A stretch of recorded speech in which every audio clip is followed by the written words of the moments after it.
At my son's wedding, he grabbed my arm in front of hundreds of high society guests and shouted, "Get out, Dad! My fiancé does not want you here." I did not yell. I did not cause a scene. I simply walked away in absolute silence, holding back the storm. The very next morning, he called me, his voice frantic and desperate. "Dad, I need the ranch keys and the deed right now." I drew a slow, deep breath of that crisp Montana air and gave him 4 words he will carry to his grave. "You own absolutely nothing." There I was, tucked alone into a rear seat of the grand ballroom at the exclusive Whitetail Ridge Country Club, a venue where the annual membership fees outpaced what most working people clear in 10 years. The whole space was a shrine to overblown, hollow extravagance. Wrought iron chandeliers the size of wagon wheels hung from the vaulted ceilings, pouring a hard, glittering light down onto towering arrangements of imported white peonies and rare garden roses. Draped silk and burnished silver covered nearly every inch of every surface. On my back was a navy blue suit I had purchased 12 years ago, spotless, sharply pressed, but belonging to another era. My boots were leather, well polished, yet worn rough at the toes by countless miles across the uneven, unforgiving ground of my land. A man like me had no business standing in a place built on that kind of performative wealth, and the room made no effort to hide it. But the flowers and the finery weren't what held my attention. Welcome back to Grandpa's Revenge. I'm glad you found your way here. If stories like this one speak to you, stay close and follow along so you never miss the next one. I'd love to know, what are you up to right now while you listen? Driving somewhere, working with your hands, maybe just resting a little? Drop it in the comments and let me know. Before we go further, some details in this story have been shaped for the telling, and any resemblance to real people or events is purely coincidental. What matters most is the truth at the heart of it. My eyes were fixed on Cody, my son, standing near the altar. He was engaged in a vicious, hushed argument with a man clutching a clipboard, the event coordinator, or some vendor by the look of it. Cody's face had gone red and damp against the crisp white collar of his custom-tailored tuxedo. He kept fidgeting with the gleaming platinum watch on his wrist, that old nervous habit he fell back on whenever he felt cornered. Standing beside him was Serena, his stunning, insufferably arrogant bride. Her designer gown moved around her like poured silk, flawless and luminous, but her expression had collapsed into barely restrained panic and fury. Though I was seated several rows back, the hollow acoustics of that cavernous space carried scraps of their desperate exchange straight to me. "The deposit did not clear, Mr. Caldwell." The vendor's voice was flat, offering nothing. "The wire transfer bounced this morning. If the final payment is not secured before the guests arrive, my staff will begin breaking down the dining area." Cody dragged a shaking hand through his perfectly styled hair, pleading for a few more hours, swearing that funds were inbound from a bridging loan held up by some banking error. I sat without moving, hands folded in my lap, feeling the thick, rough calluses that told the story of 50 years of unrelenting physical work. Staring at those hands, a memory rose up with a sharp, bittersweet ache. I thought of Carol, my late wife, standing next to me 35 years ago on a bare, wind-scoured patch of Montana dirt. Between us, we had nothing but a shared vision, an old, dented pickup truck and a stubborn, bone-deep work ethic. Borrowing money for things we couldn't cover wasn't something we did. We worked before first light and long, past dark, coaxing that dry ground into a real, breathing cattle ranch. If we couldn't settle the bill in cash, we went without. Everything we built rested on earned respect and financial discipline. Now, beneath the hard glare of those chandeliers, I studied the 30-year-old man pacing anxiously at the altar. Cody was buried under mountains of high-interest debt, all of it piled up to finance a single day of theatrical excess. He was suffocating himself financially just to impress a woman in a social circle that judged a man solely by the labels on his jacket and the badge on his car. What I felt was a deep, cold disconnection. The man up there frantically feeding lies to a vendor was not the boy Carol and I had raised. He had cashed in every last bit of his integrity for the appearance of status. The vendor eventually walked away, pacified for the moment by whatever desperate promises Cody had made. Serena spun around sharply, chest heaving, and her gaze swept the long, empty rows of seating until it landed squarely on me. The anxiety in her face vanished at once, replaced by a look of naked, contemptuous disdain. She bunched the heavy skirts of her silk gown and came marching down the center aisle, heels cracking hard against the polished marble floor. She pulled up a few feet from my pew and looked me over from head to toe, as if I were something unpleasant left behind by mistake. "Are you actually planning to wear that to my reception?" She asked, her voice laced with a venom that was almost theatrical in its precision. She made no effort to keep it quiet. She wanted the event staff lingering around the room to hear every syllable. I looked up at her unhurried. "It is the suit I wore to Carol's funeral, and it is perfectly respectable." Serena let out a sharp, contemptuous scoff and crossed her arms over her lace bodice. "Respectable does not cut it today, Garrett. This entire wedding has a strict black tie aesthetic. We have a photographer from a major bridal magazine documenting this event. Your dusty boots and that cheap, ill-fitting jacket are a complete visual liability. I am not going to let you ruin the aesthetic of the most important day of my life, looking like a homeless farmhand. I need you to stay entirely out of the professional family portraits. Do you understand me?" I didn't move. I didn't rise to defend my presence or explain the honest labor that wore the scuffs into my boots. I absorbed the insult without a word, letting the full weight of her arrogance hang in the cool, conditioned air. Then, at the edge of my vision, something shifted. Cody was striding down the aisle toward us. He stopped just 2 feet behind Serena. He had caught every word of her degrading speech. I moved my gaze from the cruel woman in front of me to the son I had poured my life into protecting. I met Cody's eyes directly, giving him a silent, defining choice. This was his moment, the moment to stand as a man of character, to tell his bride she would not speak to his father with that kind of contempt. Cody held my gaze, then dropped his eyes to the marble floor. He straightened his expensive cufflinks, swallowed once, and turned his back. He walked away without a word, leaving me to sit alone under the weight of his future wife's cruelty. The betrayal was total, locked into place by that awful, suffocating silence. He had chosen the hollow vanity of a poisonous woman over the dignity of the father who had sacrificed everything for him. Within the hour, the great doors of the country club swung open and the guests began streaming in. These were the city's elite, a procession of performative wealth women, wrapped in diamonds and designer silk men, strangled by custom-tailored tuxedos, all of them talking too loudly and too importantly. I stayed in my seat watching it fill. A short while later, Serena caught the eye of a young, anxious usher in a stiff uniform. She aimed a finger in my direction, leaned in to whisper something sharp in his ear, and gestured toward the back of the room. The young man swallowed, nodded, and made his way toward me, eyes averted, visibly miserable. "Sir," he said, quietly shifting his weight, "the bride has requested that we relocate your seat for the ceremony and the dinner service. She feels this area needs to be kept clear for the immediate bridal party and the primary sponsors." The meaning was plain enough. I was being carefully erased from the visual record of my own son's wedding. I didn't argue with the boy. I stood, buttoned my jacket, and followed him to the absolute farthest edge of the ballroom, a cramped little table near the swinging doors of the catering kitchen, surrounded by distant acquaintances and last-minute plus-ones. The traditional place of honor for the father of the groom sat deliberately, conspicuously empty. From that new position tucked behind a tall partition threaded with white roses, I found myself just a few yards behind the front row of ceremony seating. Settling into those prime seats were Serena's parents, Clifford and Adele Whitfield, the very embodiment of inherited unearned wealth dripping with condescension. The acoustics near the partition were precise.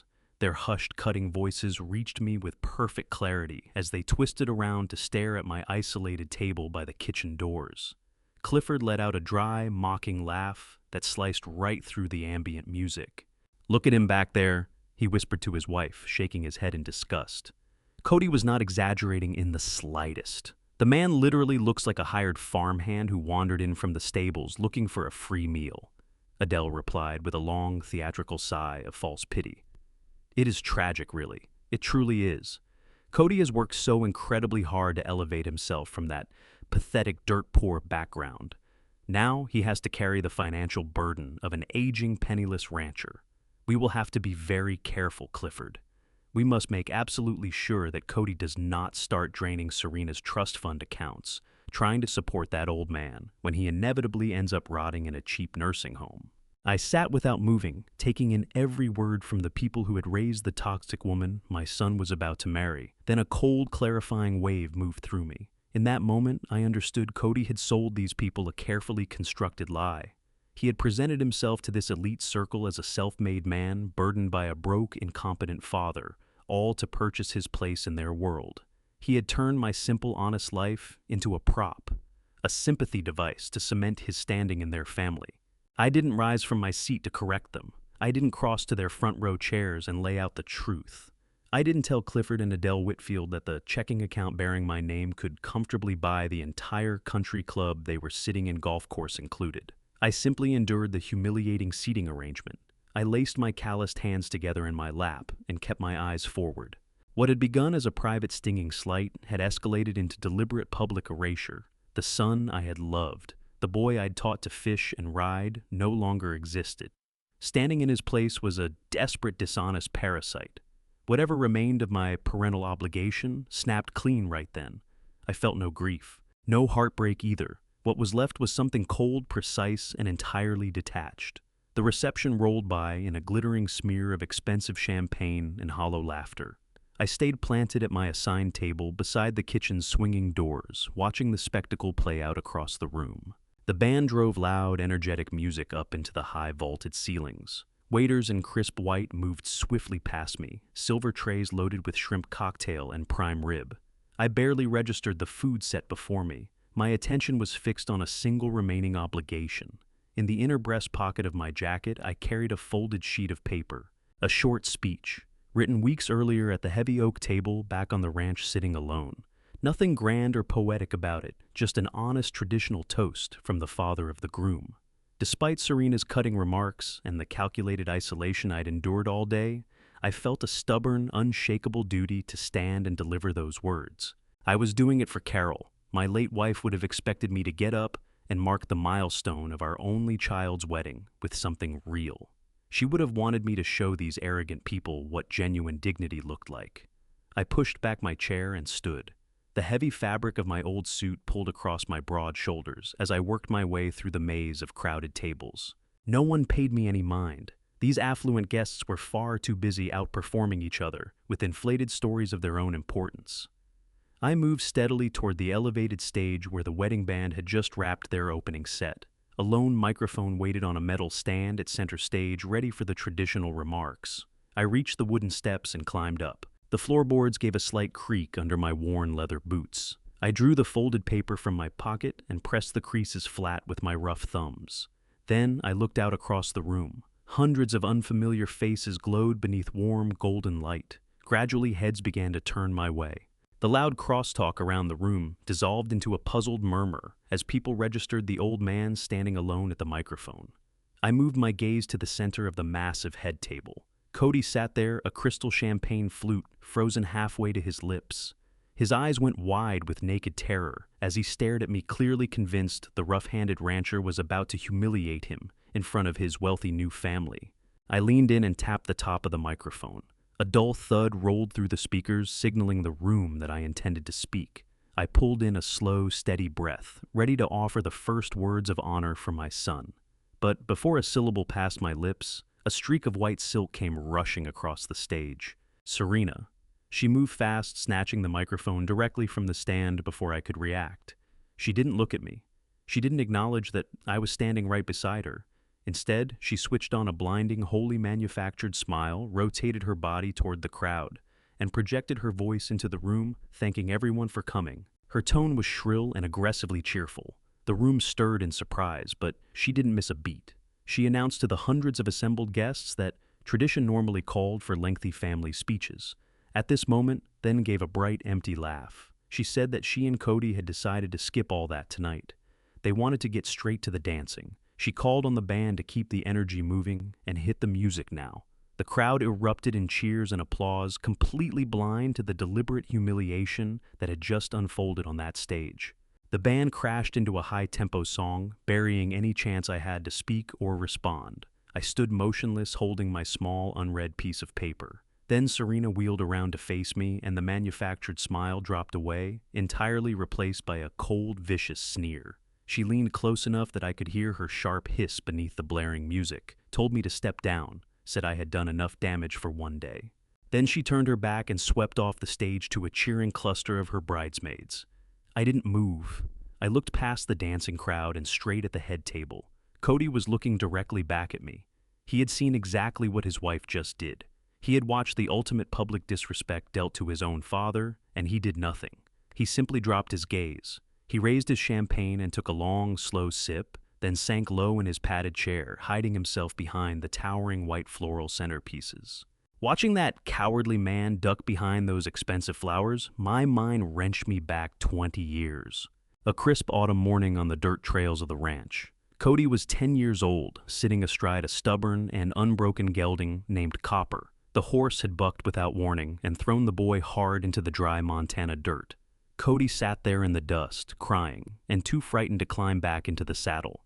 I walked over and pulled him to his feet, dusted off his small denim jeans.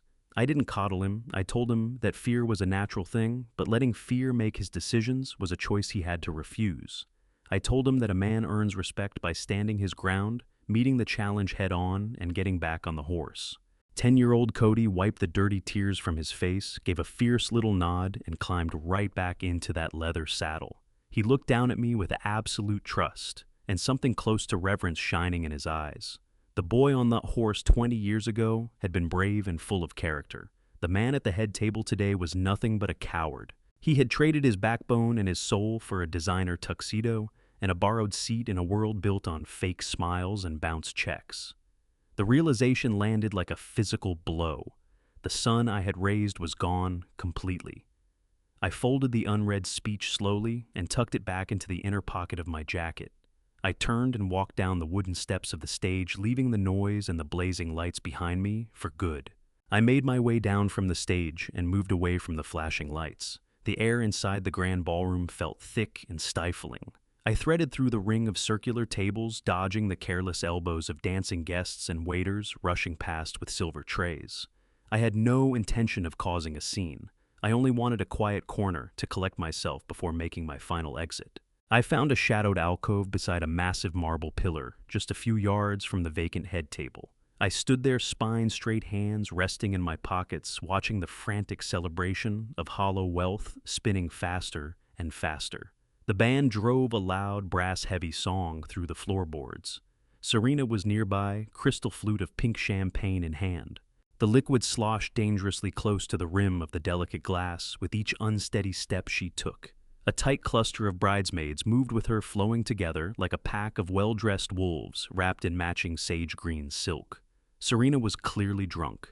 The composed, calculating woman I had watched earlier in the day had given way to a flushed, reckless one, running on alcohol, and the arrogance of her perceived social triumph. She spotted me in the shadow of the marble pillar. Her eyes found mine, and the flash of malicious intent was immediate.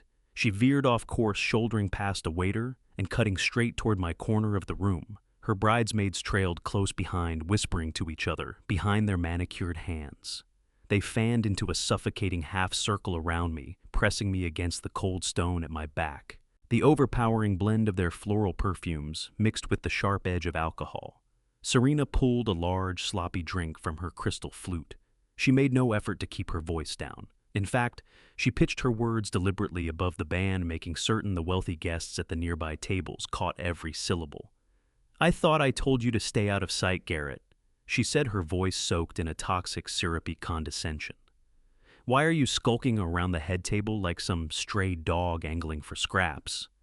Are you hoping someone will feel sorry for you and slide you a plate of food?" I said nothing. I held her gaze with a cold, steady stare. My refusal to engage only stoked her drunken anger. She moved in closer, invading my space. A manicured finger jabbed toward the lapel of my outdated jacket. "Do you have any idea how embarrassing you are to us?" she demanded, making no attempt at volume control. "Do you know how much money my parents spent to make this venue look absolutely flawless? Every single detail in this room is perfect. And then there is you, a walking visual disaster. You contribute absolutely nothing to this family, not a single dollar to this wedding, not a single cent toward your own son's future. You just occupy space and breathe our air." Heads at the adjacent tables began to turn. The soft clinking of silverware against expensive china slowed and stopped. The loud, self-congratulatory conversations of the wealthy guests dissolved into a tense, uncomfortable quiet. They were riveted by the brutal spectacle playing out before them. Serena felt the eyes of her affluent peers on her back and leaned into it, performing for her audience, eager to establish dominance over the pitiful father of the groom. Cody is entirely ashamed of you. Serena announced, her words cutting through the air like broken glass. Do you really think he wanted you here today? Do you genuinely believe he wanted to look out at this beautiful crowd and see the man who kept him trapped in poverty his entire childhood? He talks about you constantly, Garrett. He tells me how you refused to modernize, how you clung stubbornly to that worthless patch of dirt while he was desperate to build a real life. He tells me how you are a financial anchor dragging him under. We are drowning in expenses, and you just sit there expecting us to carry your weight. Her bridesmaids released soft, mocking sounds of agreement. One pressed a hand to her mouth to hide a cruel smile. I kept my eyes fixed on Serena. Not a single trace of emotion crossed my face. Inside, my mind was quietly cataloging every piece of information she was volunteering. She was confirming everything I had already suspected. Cody had cast himself as a victim of my supposed financial failings. He had rewritten our entire family history to justify his own desperate social climbing. We only invited you out of pity. Serena continued, her voice carrying easily across the now silent dining room. We had long discussions about leaving you off the guest list entirely, but it would have looked terrible in the society photographs if the groom had no father present. People would have asked questions. It would have started rumors. So, we brought you here as a prop, a pathetic little charity case to make Cody look like a devoted and forgiving son.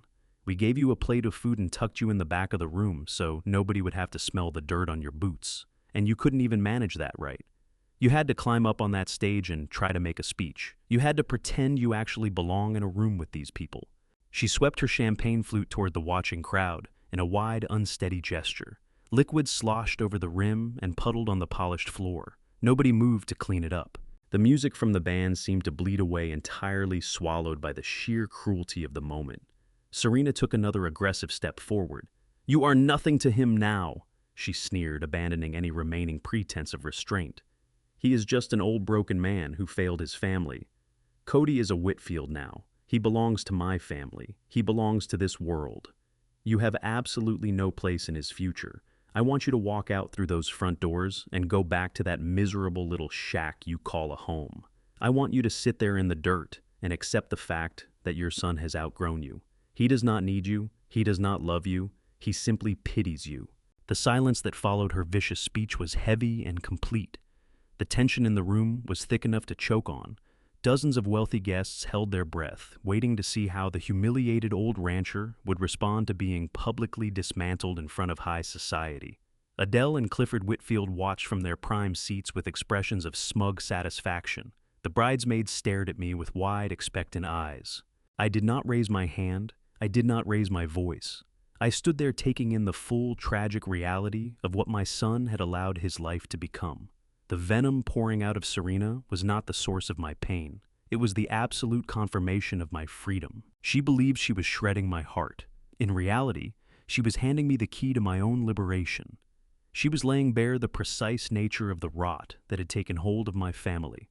I received her words with the cold, methodical clarity of a surgeon reading a terminal diagnosis.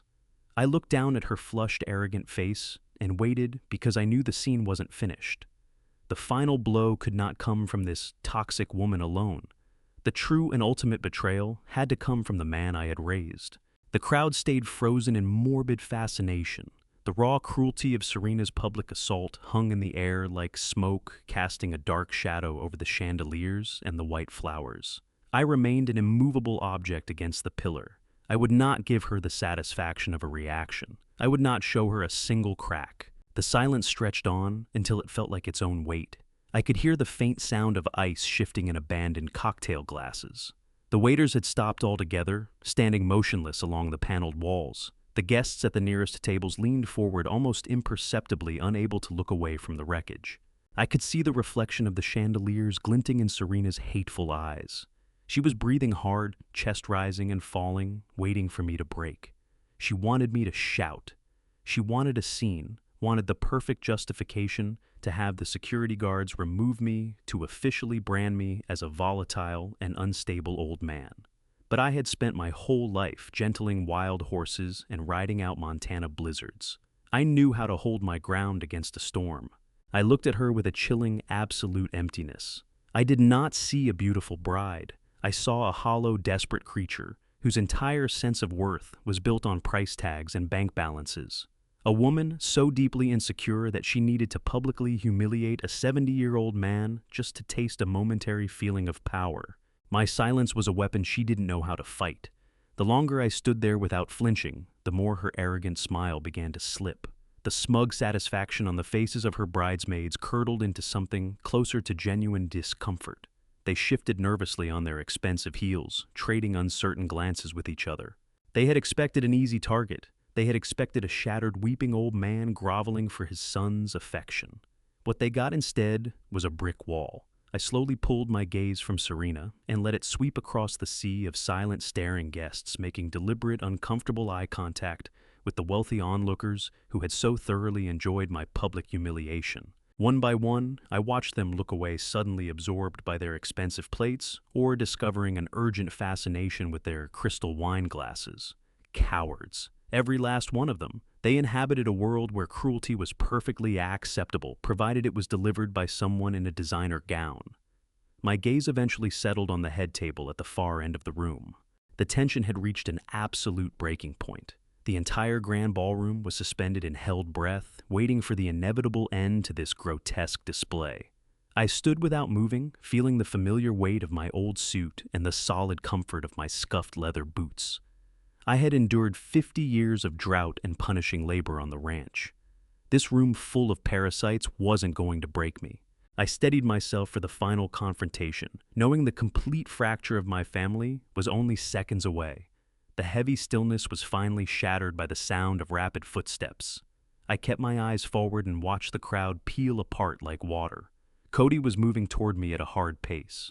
His posture was rigid, his face completely drained of color. He looked less like a groom at his own reception, and more like a condemned man walking his last steps. He shouldered past a cluster of lingering waiters and entered the small clearing near the marble pillar where Serena and her bridesmaids had cornered me. I studied the man coming toward me, searching his face for any remnant of the boy I had raised. I looked for a flicker of shame, a spark of righteous anger. I waited for him to turn on the toxic woman at my side and insist she treat his father with some basic human dignity. I held perfectly still and gave him the silent chance to redeem himself in front of a room full of arrogant strangers. He didn't look at Serena. He didn't reprimand her or wave her bridesmaids off. Cody came straight at me and raised his hands. His fingers clamped hard around my forearm. The grip hit me like a jolt. His hands were soft and manicured hands that had never known real labor, trembling against the thick fabric of my jacket.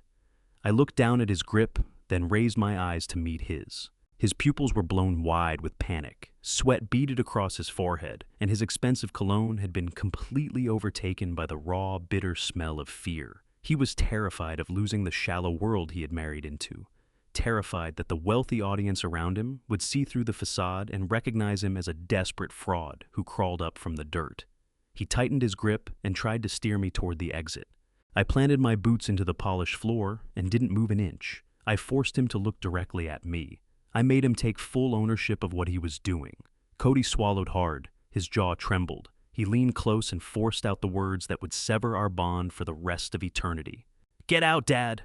He practically shouted it, his voice cracking with a pathetic mixture of rage and cowardice. "My fiancé does not want you here." He didn't whisper it. He threw his voice so hard that the demand rang off the chandeliers and rolled across the vaulted ceiling.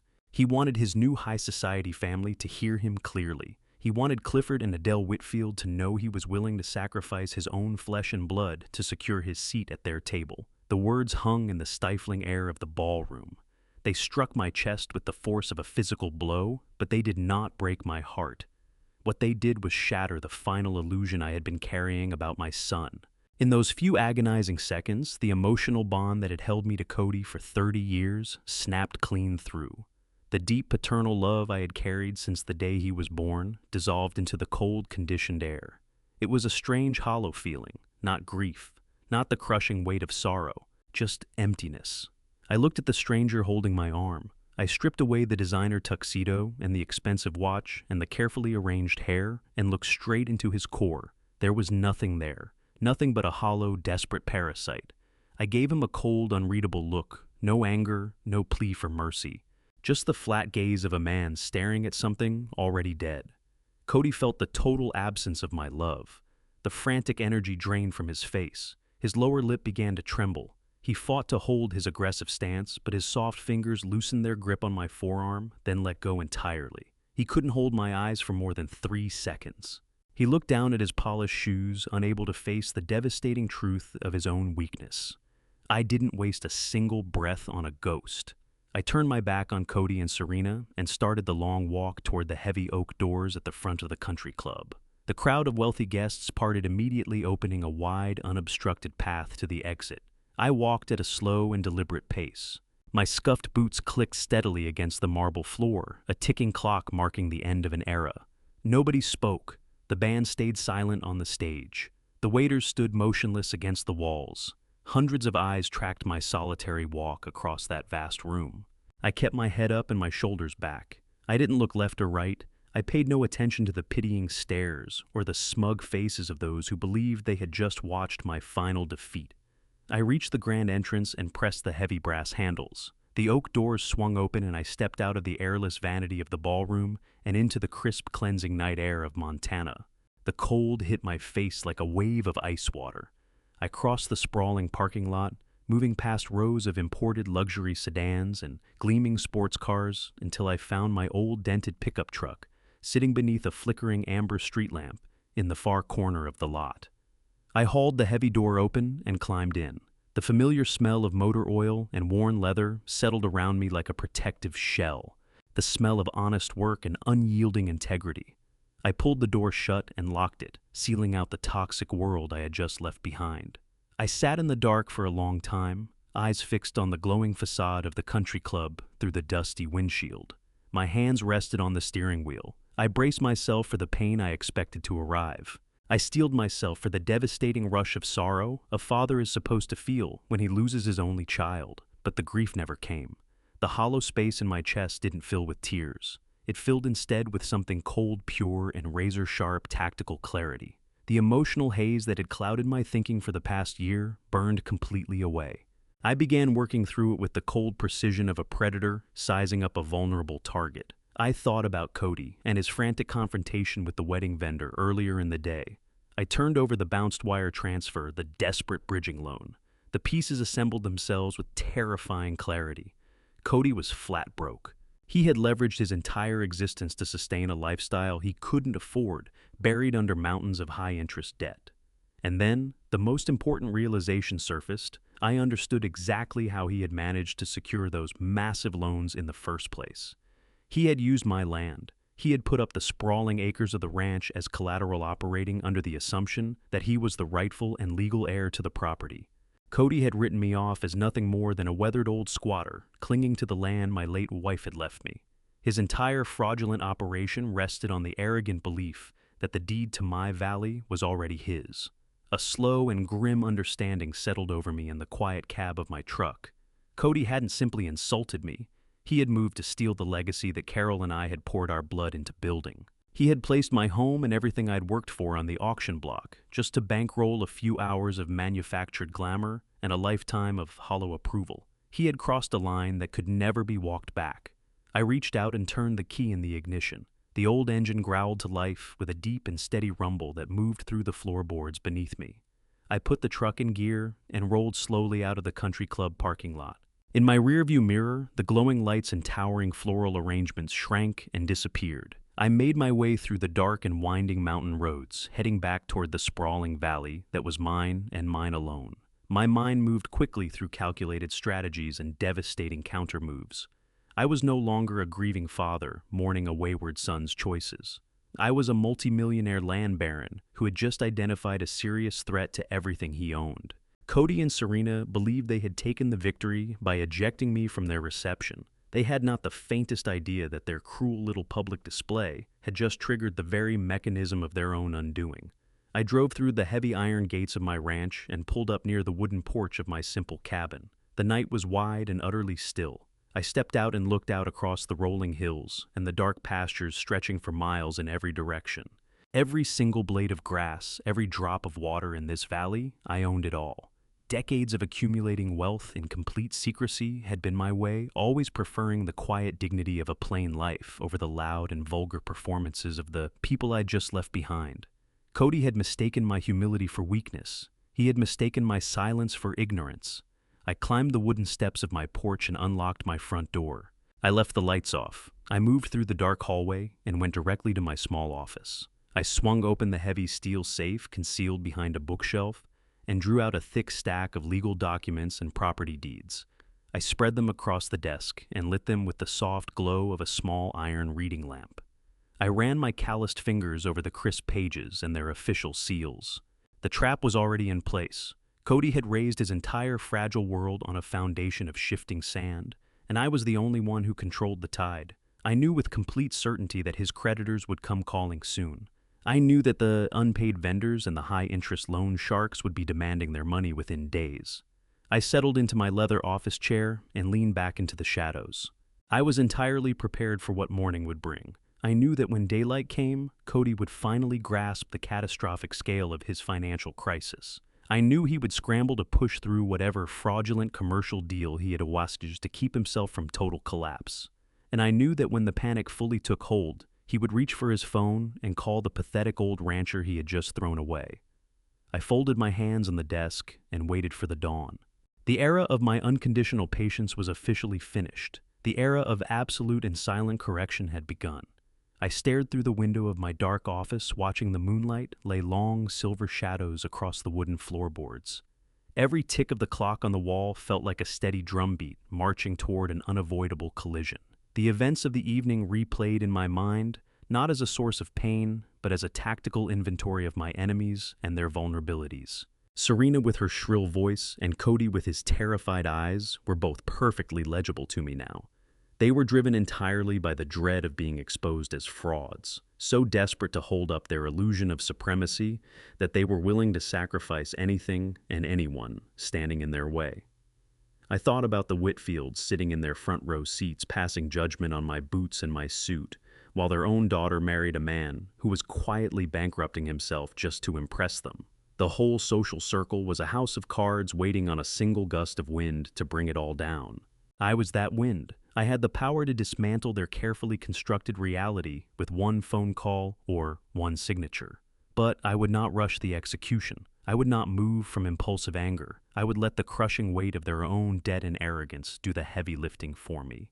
I shut the heavy steel safe and locked it with a satisfying click. I walked into the kitchen and readied the coffee maker for morning. I moved with the steady, unhurried rhythm of a man completely at peace with the terrible decisions he was about to make. I had spent my life building a sanctuary, and I would not let a parasitic son and his toxic bride tear it apart for scrap. As I lay down in my bed, the total silence of the ranch settled around me like a blanket. I closed my eyes and let the cold, tactical clarity sink deep into my bones. Tomorrow would bring the desperate demands of a ruined man. Tomorrow, I would deliver the 4 words that would end his world. I drifted off without a single regret. The sun crested the eastern ridge, casting long shadows across the valley. I sat in my heavy wooden rocking chair on the wraparound porch. The air was sharp and cold, biting at my lungs in the best possible way. I held a thick enamel mug filled with black coffee. Steam curled upward and dissolved into the crisp morning breeze. My old border collie slept peacefully at my feet, completely unaware of the wreckage I had left behind at the country club the night before. In the far distance, my cattle grazed and drifted slowly across the frost-covered grass. The ranch was perfectly quiet, a deep and resonant silence I had built across 50 years of unrelenting labor. I didn't feel a single ounce of fatigue from the wedding reception. What I felt instead was a profound and dangerous clarity. My mind was free of the heavy burden of trying to salvage a son who had no interest in being saved. I took a slow sip of my dark coffee and waited for the inevitable collision. The heavy quiet of the morning was shattered by the sharp ringing of my cell phone on the small wooden table beside my chair. That hard digital sound cut through the peace of the valley like a warning siren. I did not rush to answer it. I let it ring 3 times, listening to the frantic urgency pulsing through the device. I slowly set my enamel mug down and picked up the phone. My son's name lit up on the caller ID screen. A normal father might have expected an apology. A normal father might have hoped the morning sun had brought clarity and regret to his newlywed son. But I was no longer operating under the illusion of hope. I swiped the screen and lifted the phone to my ear. I did not say hello. I simply breathed into the receiver and waited for the parasite to reveal his true nature. There was no greeting. There was no hesitation and absolutely no remorse for the public humiliation he had subjected me to just 12 hours earlier. Cody began speaking in a rapid, breathless panic, a man who sounded like he was drowning in a rising tide of his own terrible choices. He skipped past all common decency and drove straight into a frantic, aggressive demand. He ordered me to unlock the main iron gates right now, his words tumbling over one another in a chaotic rush. He claimed the surveyors would arrive in exactly 2 hours. He demanded I give them full access to the southern pastures and told me to go inside and pull the original deed papers for the property. He insisted they be sitting on the kitchen counter and ready to go. He announced he was sending a courier to collect them by noon. He told me not to ask questions and warned me not to slow anything down. I stayed completely silent, gripping the phone against my ear. His audacity was staggering. He had literally thrown me out of his wedding reception the night before to satisfy his cruel bride and her arrogant family. And now, here he was, calling me at the crack of dawn to issue orders on my own property. His panic radiated through the phone line, infecting every single syllable he spoke. When I failed to respond immediately, his tone shifted from urgent to outright hostile. He shouted into the receiver, demanding to know if I was even listening. He declared this was not a request, it was happening today. He told me he and his new wife had a massive commercial deal closing by Friday, and he couldn't have me gumming up the process with my usual stubborn routine. He ordered me to cooperate and hand over the deed papers without delay. I listened to the quick, shallow pull of his breath on the line. Behind him, I could make out the faint murmur of city traffic, which told me he was already out of his luxury apartment and pacing the sidewalk. He was moving frantically, trying to stay one step ahead of the financial avalanche bearing down on him. He did not ask how I was doing.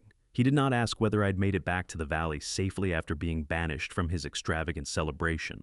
In his mind, I was nothing more than an inconvenient caretaker standing between him and his salvation. He pressed on his voice, climbing higher with each sentence. He insisted I grasp the full severity of what he was facing.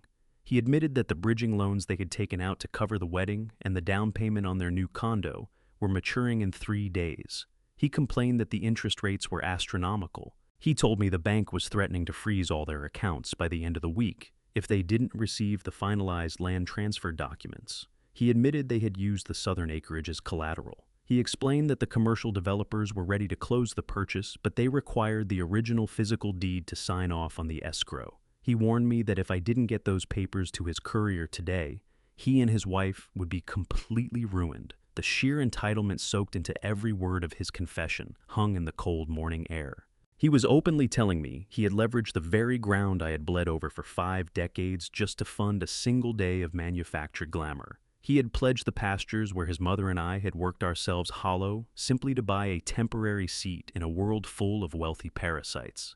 He had done all of this behind my back, operating under the assumption that the land was his by birthright.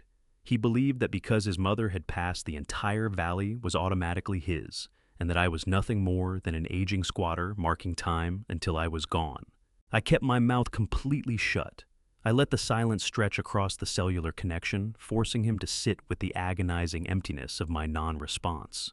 My refusal to speak was driving him to the edge. I could hear him pacing harder, his breathing growing more ragged and uneven. He demanded I say something, his voice fracturing under the crushing weight of his collapsing reality. He asked why I was doing this to him today of all days. He accused me of embarrassing them at the reception the night before, and now claimed I was trying to sabotage his future on top of it. He begged me to simply do what he was telling me. He pleaded with me to give the surveyors the access codes and leave the deed on the counter so I wouldn't ruin everything for him. I gazed out over the vast sweep of my land. The morning light caught the dew on the tall grass and turned the whole valley into something that shimmered like a sea of diamonds. I owned every single acre. I owned the water rights, the timber, and the minerals buried deep beneath the topsoil. I had spent a lifetime quietly building an empire, while my son had spent his building a mountain of crippling debt and hollow friendships. A deep and steady sense of power moved through my chest. The reckless boy on the other end of that phone believed he held all the cards. He thought he was the architect of his own destiny, dictating terms to a helpless old man. I brought the enamel mug to my lips and took another slow, deliberate sip of my black coffee. I let the bitter roasted taste settle over my tongue. I was not angry. I was not sorrowful. I was simply a judge presiding over a trial where the defendant had just freely delivered a complete and uncoerced confession. Cody was begging me to hand him the knife he intended to drive into my back. He was demanding I help dismantle my own life so he could keep propping up his pathetic illusion. The tension in his voice reached an absolute boiling point. He began flinging insults, hoping that anger would move me where urgency had not. He spat into the phone, calling me a selfish old man, his words laced with venom. He accused me of hoarding the land my entire life and doing absolutely nothing with it. He claimed that he had a real future and actual plans. He insisted they needed that capital to lock in their position in the city. He declared I owed them this after the embarrassing stunt I'd pulled at the wedding. He told me to stop playing my stupid silent games and confirm I was getting the papers together. I lowered the coffee mug to my lap and rested my calloused hand against the warm enamel. The crisp breeze swept across the porch, carrying pine and damp earth with it. I had let him dig his own grave with every word. I had let him peel back every layer of his greed and his utter absence of human decency. He had confirmed that the bridging loans were tied directly to my land. He had confirmed that the commercial sale depended entirely on my physical deed. He had handed me the precise blueprint to his fragile financial house of cards. I drew one final cleansing breath of mountain air and prepared to strike the match that would burn his entire world to the ground. The silence lay across the cellular connection like a heavy woolen blanket. I offered no word of comfort. I offered no word of outrage. I simply held the phone to my ear and let the hollow static fill the space between us. I have always known that silence is the heaviest thing you can drop on a guilty conscience. A man who is certain of himself can sit in quiet without flinching. A man drowning beneath his own lies will always open his mouth to try and fill the void. Cody was not a certain man. He was a cornered animal wearing a tailored suit. I heard him release a long, shuddering exhale. The city noise in the background seemed to dim as he pressed the phone closer to his ear. When he finally spoke again, the aggression had drained out of his voice. In its place came something slippery and patronizing, the exact tone a man uses when he believes he's reasoning with a stubborn child. "Look, Dad." He drew out the words slowly, each syllable overly deliberate. "I know you're probably still angry about last night. I know Serena can be a little intense. But you need to look at the bigger picture here. You need to stop being so deeply selfish and see what's actually at stake. We are building a legacy. Serena comes from a very important family. They expect a certain standard of living. I can't bring her back to some miserable little apartment. We needed the downtown condo to secure our place in her social circle. We needed that wedding to be the social event of the season." He was trying to justify his own vanity to me. He was genuinely attempting to argue that going bankrupt for a party was a sound business strategy. I drew a slow breath of cold mountain air and let him keep digging. "The problem is the banking system moves too slowly." He went on, his pace quickening as the panic started bleeding back into his voice. "The wedding planners and the real estate brokers wanted cash up front. Serena had told everyone we were liquid. I had to take out bridging loans from private lenders to cover the gap. They were short-term loans, Dad. They were only supposed to float us until the commercial sale closed. But the interest is compounding every single day. These private lenders are nothing like a regular bank. They don't send polite letters in the mail. They are calling my personal cell phone every hour on the hour. They want their money, and they want it right now." He paused, fully expecting me to ask a question. He expected me to ask how he planned to pay off private loan sharks. I gave him nothing, only the quiet sound of my breathing. That silence pushed him further down the slope of his own confession. "I already told you about the commercial developers," he rushed out. "Apex Commercial Developments. They have been trying to buy up land in this county for 3 years. They're building a massive luxury resort and golf course. I reached out to their acquisitions department 6 months ago. I showed them the topography maps of the southern pastures. They loved what they saw. They agreed to pay top dollar for the entire lower half of the ranch. That money clears the bridging loans. It covers the condo. It sets Serena and me up for the rest of our lives." He was selling the land. He was actively negotiating away the very ground I had cleared with my own 2 hands. He was arranging the destruction of the southern pastures so some corporation could pave it over and build a golf course for people like Clifford and Adele Whitfield. "But here is the absolute reality of the situation, Dad." His tone hardened into cold arrogance. Apex needs the physical original deed to clear the title insurance. The executives are expecting me to walk into their downtown office this Friday and hand them that piece of paper. If I don't have it, the entire deal falls apart. If the deal falls apart, the private lenders will execute their lien. And do you know what they have a lien on? Do you have any idea what I put up as collateral to secure those loans in the first place? He wanted me to be shocked. He wanted me to be terrified. I looked out toward the herd of cattle grazing near the tree line. The sun had climbed fully above the mountains and was now flooding the valley in a bright, harsh light. I stayed completely silent. I used the ranch. He said it with a sickening note of triumph in his voice. I leveraged the entire property. The pastures of the barn, the main house, every single acre attached to it. He let that land convinced he had just driven a blade through the center of my reality. He genuinely believed he was holding all the cards. He believed he had outmaneuvered a foolish old man. I know you hate hearing this. He pushed on his arrogance, swelling with every word. I know you enjoy pretending you're the king of that little dirt patch. But we need to deal with the legal facts today. You are living in the past. You are holding on to a fantasy. When Mom died, that property came to me. She was the one who managed the books. She was the one who ran the business side of things. It was her family money that bought the place to begin with. You were always just the manual labor, just the farm hand who patched the fences and fed the cattle. I closed my eyes for a single second. The sheer delusion of what he was saying was breathtaking. Carol and I had come together with nothing. We built our life out of pure willpower and relentless work. She handled the accounting because she had a razor-sharp mind for numbers, but every cent we ever made was a joint effort. We were equal partners in every sense of the word, but Cody had rewritten the entire history of our lives to serve his own greed. He had persuaded himself that his mother was some kind of secret heiress and that I was nothing but a stubborn hired hand who had been allowed to stay in the main house out of pity. The title passed to me when she passed away. He stated with the absolute conviction of a man who had repeated the lie so many times he'd started to believe it. I let you stay there because I felt sorry for you. I let you play cowboy because you had nowhere else to go. I paid the property taxes. I managed the estate. I own that land, Dad. It belongs entirely to me. I have every legal right to leverage it, and I have every legal right to sell it. You have absolutely zero claim to the dirt you are standing on right now. He pulled in a deep breath, feeling victorious. He had laid his entire twisted worldview out on the table. He believed he had me completely cornered. He took my silence for the silence of a beaten man who had just realized he was powerless. So this is how it's going to go. He issued his commands in a flat, authoritative register. You are going to get up from whatever chair you're sitting in. You are going to walk into the house and open that old safe in your office. You are going to pull out the property deed. You are going to set it on the kitchen counter. Then you are going to walk down to the main iron gates and unlock them for my surveyor. You are not going to make a scene. You are not going to try and stop this. He paused, letting the weight of what came next settle in. If you cooperate, I will let you stay in the main house until I finalize the sale of the northern acres next year.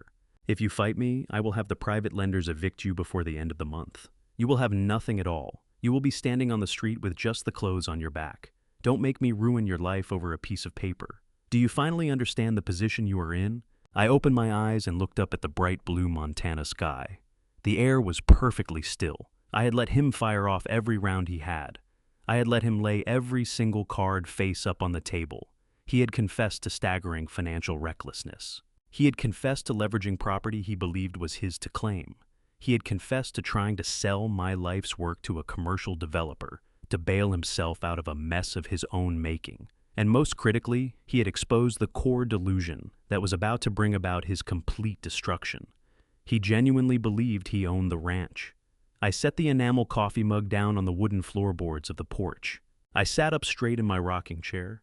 The time for silence had run its course. The time for listening to a parasite had come to an end. He had asked me whether I understood the situation I was in. I pressed the phone firmly against my ear and prepared to give him his answer. Cody finally ran out of breath. I could hear his lungs working over the cellular connection.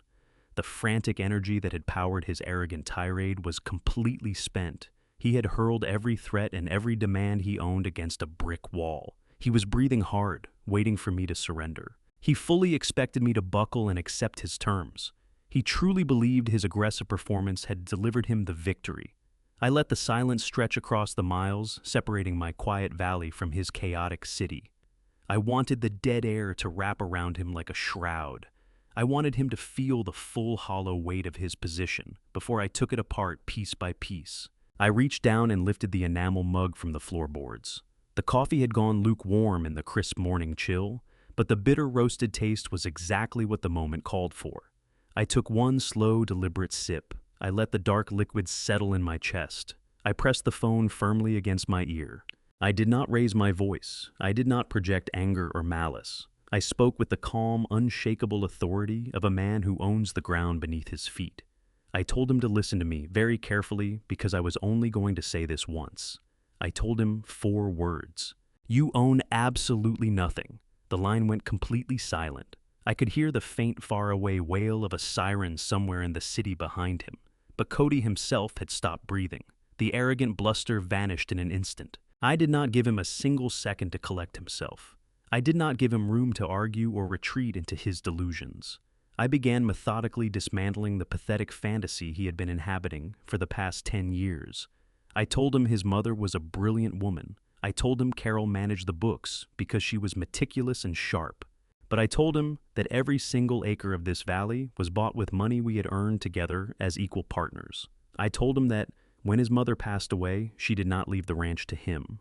She left everything to her husband. I told him that my name is the only name on the master deed. I told him that my signature is the only one that carries any legal weight in this county. I told him he was never the owner of the land he grew up on. He had always been a guest who overstayed his welcome and wildly overestimated his own importance. I heard a soft, pathetic sound come from his end of the line. The crushing weight of reality was finally cracking through his arrogant shell. He was beginning to grasp the catastrophic scale of his mistake. I continued without a single shred of pity. I told him his mother would be deeply ashamed of the parasite he had become. Carol had worn her hands raw, clearing brush and mending barbed wire so we could build something out of dirt and grass and sheer determination. She had not done that, so he could use our legacy as a poker chip in some high-stakes game of social climbing. I told him that whatever documents he had signed with those private lenders were entirely fraudulent. Before I tell you what I uncovered about what my own son had truly been doing behind my back and what it would cost him the moment the full weight of it landed, let me ask you this. If someone you raised and trusted had been quietly working against everything you built, would you confront them the moment you knew, or would you wait and let the truth do the work on its own? I told him that pledging property he did not own was a federal crime. I told him that when he put his signature on those loan documents claiming to hold the title, he had committed wire fraud and bank fraud. I told him that the private lenders he had gone to were not the kind of people who gave a damn about his social standing or his designer tuxedo. They were the kind of people who would strip his luxury condominium to the bare walls and take the keys to his imported cars just to recover the interest. I told him the bridging loans he had taken out to bankroll his absurd wedding were entirely his burden to carry. I told him that Apex Commercial Developments would never lay eyes on a single blade of grass from my southern pastures. I told him the sale was dead. I told him the commercial executives he had been working so hard to impress were going to find out he was nothing more than a desperate con artist. I told him the surveyors he had lined up were not welcome on my land. Cody began to stammer. His voice went small and broken. He tried to say my name. He tried to form a question. He sounded like a terrified child who had just looked up and realized he was standing on the tracks with a freight train bearing down on him. He stumbled through a plea trying to tell me I couldn't do this to him. He tried to explain that the private lenders were dangerous people. He tried to tell me that Serena would leave him the moment the money was gone. I didn't let him finish. I told him not to send a courier to my property. I told him not to dispatch the surveyors or the real estate brokers. I told him that if anyone set foot on my land without my explicit written permission, I would have them arrested for trespassing on the spot. I told him he had made his choice at the country club the night before. I told him he had chosen his toxic bride and the shallow world she came from. I told him to go ask Clifford and Adele Whitfield to settle his massive debts since he was so eager to be folded into their family. Then I pulled the phone away from my ear. I pressed the red button and ended the call. I held the power button down until the screen went dark. I set the lifeless device face down on the small wooden table beside my rocking chair. The digital connection was gone. The toxic tether to my son had been permanently cut. The morning air was completely still. I settled back in my chair and looked out across the full breadth of my property.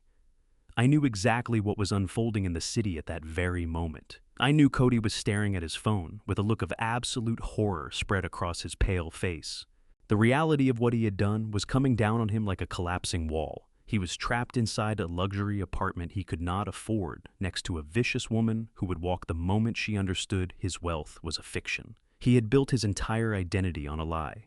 He had persuaded the wealthy elite that he was a powerful landowner with assets to spare. Now that image had shattered into a million irreversible pieces. He had no way whatsoever to pay off the private loan sharks. The bridging loans were going to default within days. The mountain of debt he had piled up was going to swallow him whole.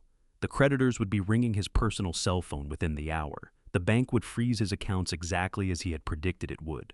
The wedding vendors promised payment from the bridging loans would file lawsuits against him. The developers at Apex would discover he had tried to sell them land that was never his to sell. His entire fraudulent operation was crumbling around him, and there was no one responsible but himself. He had engineered his own total destruction by mistaking me for a feeble and ignorant old man. A deep and settling peace moved across my shoulders like a warm current. The heavy weight I had carried for years was finally gone. I had spent countless sleepless nights agonizing over my son and the terrible path he was walking. I had absorbed the disrespect of his girlfriend and the condescension of her wealthy parents. I had kept my mouth shut to preserve some fragile version of family peace. But the family was already gone.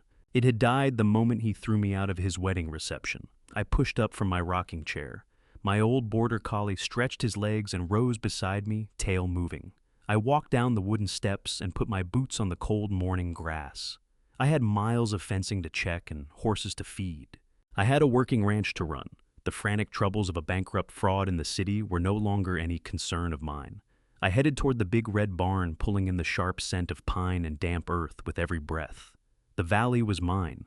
It had always been mine. Every stone, every water, right every acre of it sat secured under my name. The silent correction was well underway, and there was nothing Cody or his arrogant bride could do to halt the avalanche they had set in motion. I stepped into the cool shadows of the barn and started my morning chores feeling more free than I had in a decade. The morning unfolded precisely as I had known it would. I didn't waste a moment sitting on the porch watching for the fallout. I went straight to work mending a section of fence along the northern pasture. The physical labor settled into its familiar welcome rhythm. It rooted me in the reality of dirt and wood and honest work. But I had taken one important precaution before heading out to the fields. I had driven down to the main entrance and secured the heavy iron gates with a thick steel padlock. Those gates had stood open for decades, welcoming neighbors and friends. Today they were shut. I knew the desperate panic I had lit in the city would eventually come looking for me. I only had to wait for the dust cloud on the horizon. It appeared just before noon. I was dragging a sleeve across my brow when I caught sight of a white plume trailing down the long, unpaved county road. A vehicle was moving at a reckless, aggressive clip, hammering over the deep ruts and sharp rocks. As it drew closer, I made out the sleek black shape of a luxury sport utility vehicle, a machine built for valet lines and smooth city pavement. It had no business out here on these back roads. The driver was punishing the expensive suspension with every furious mile. I calmly set down my tools. I got into my old farm truck and drove at an easy pace down the winding path toward the main entrance. I wanted to be there when they hit the barrier. The black vehicle skidded to a violent stop just inches short of the locked iron gates. A thick wave of dry dirt rolled over the gleaming paint and settled into the polished grille. The driver's door flew open before the engine was even off. Cody stepped out into the sharp afternoon sun.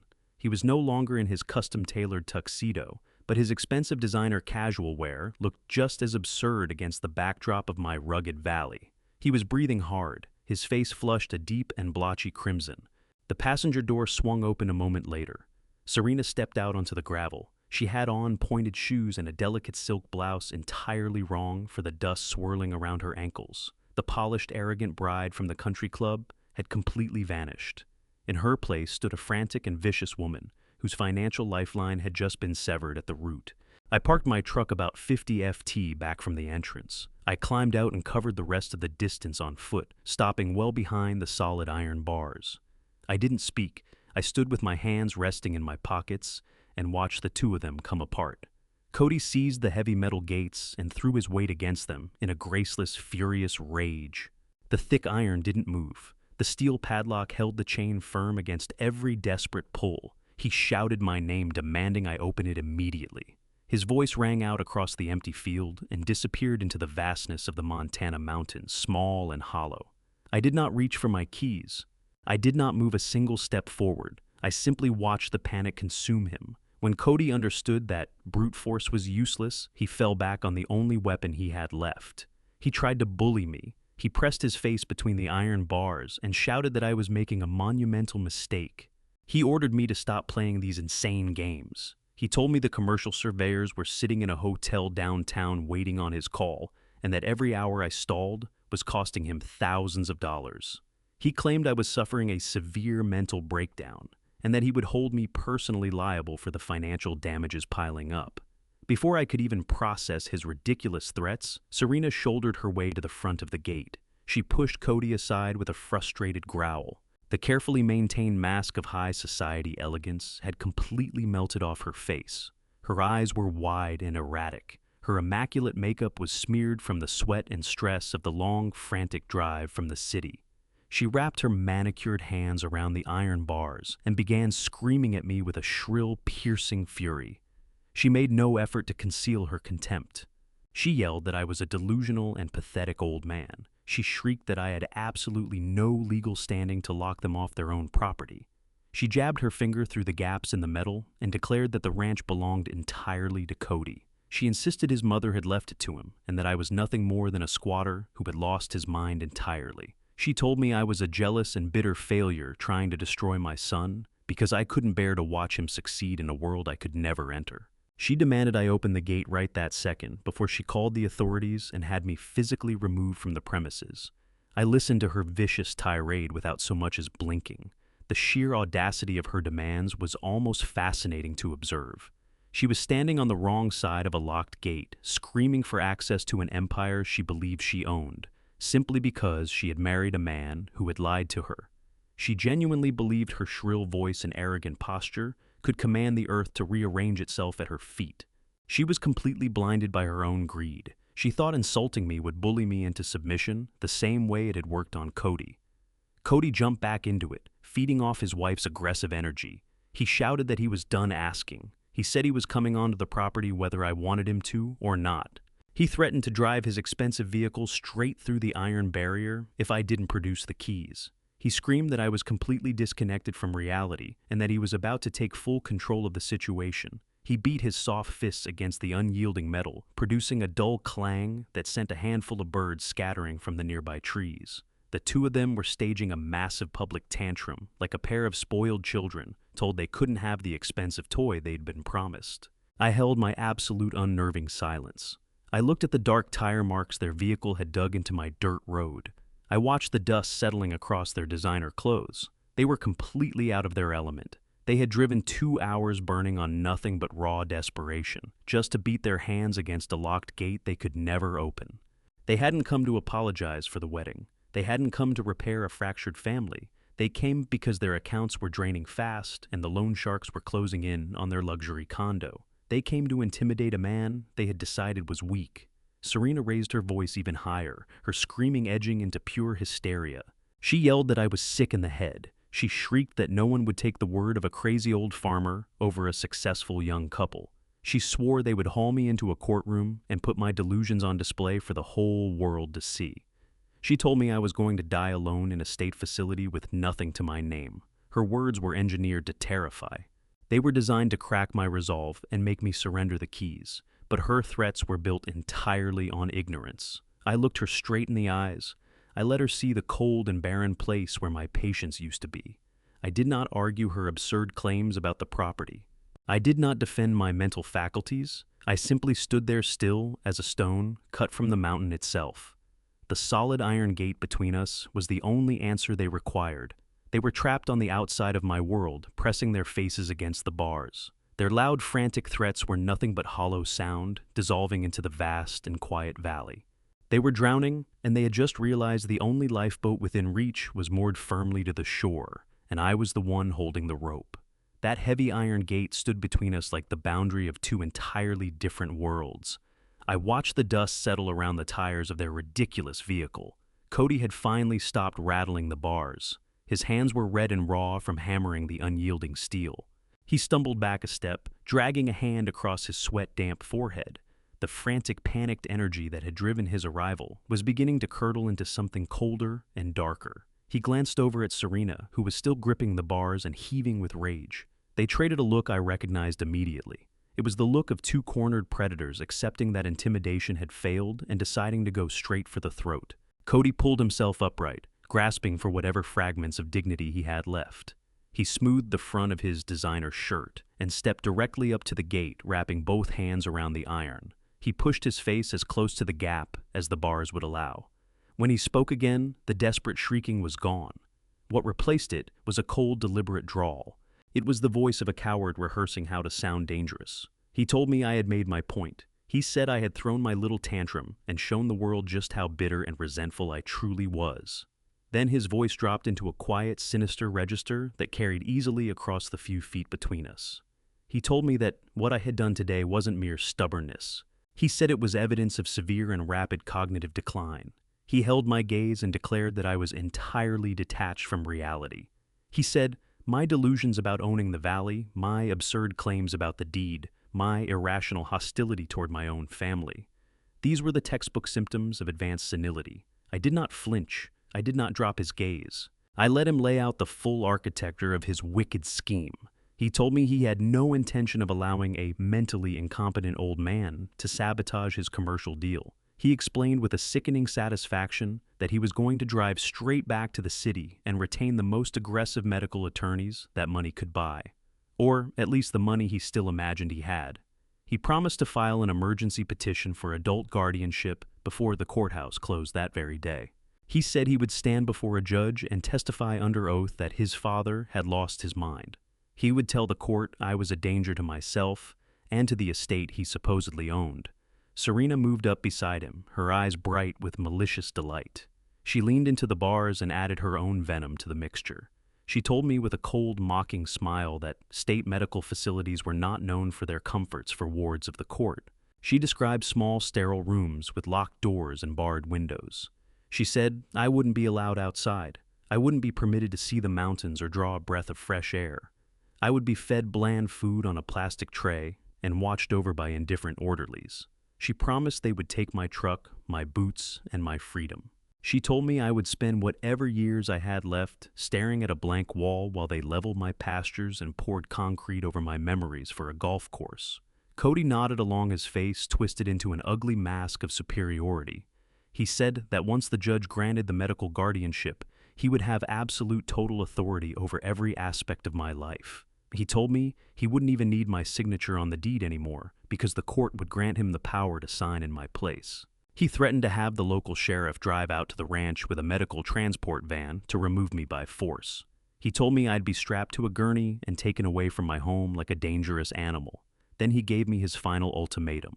He told me I had exactly 60 seconds to walk up to the gate, put the key in the lock, and hand over the property documents. If I opened up and surrendered, he promised to let me remain on the ranch. He promised to drop the medical guardianship and let me live out my remaining years in peace. But if I kept that gate locked, he swore on God's name that he would devote every waking hour to having me declared legally incompetent and committed to a state facility. The air around us seemed to turn to ice. That threat settled over the dirt road like something heavy and immovable. This was no longer a quarrel over an unpaid catering invoice or wounded pride at a wedding reception. This was no longer simply about a reckless boy scrambling to bury his enormous financial failures. The whole conflict had transformed into something else entirely. They were actively scheming to strip away my most basic human rights. They wanted to seize my mind, my independence, and my freedom, all to pull themselves back from the edge of bankruptcy. They were prepared to have their own father committed to a psychiatric ward and left to wither just to get their hands on the land he had spent his whole life earning. Something shifted deep and fundamental inside my chest. Whatever microscopic remnant of fatherly forgiveness I might have still been carrying buried somewhere beneath it all was burned away in an instant. The man standing on the other side of those iron bars was not my son. He was a dangerous parasite who had just declared open war on my life. He had stepped across a line that went far beyond mere disrespect. He had come after the very foundation of my existence. I did not shout back. I did not work to persuade him that my mind was razor sharp. I did not waste a single breath pointing out that his legal threats were built on a lie. A man who knows he's holding a loaded weapon has no need to announce it. I simply looked at the two of them gripping those iron bars. I burned into my memory the arrogance in their eyes and the cruelty in every word they'd spoken.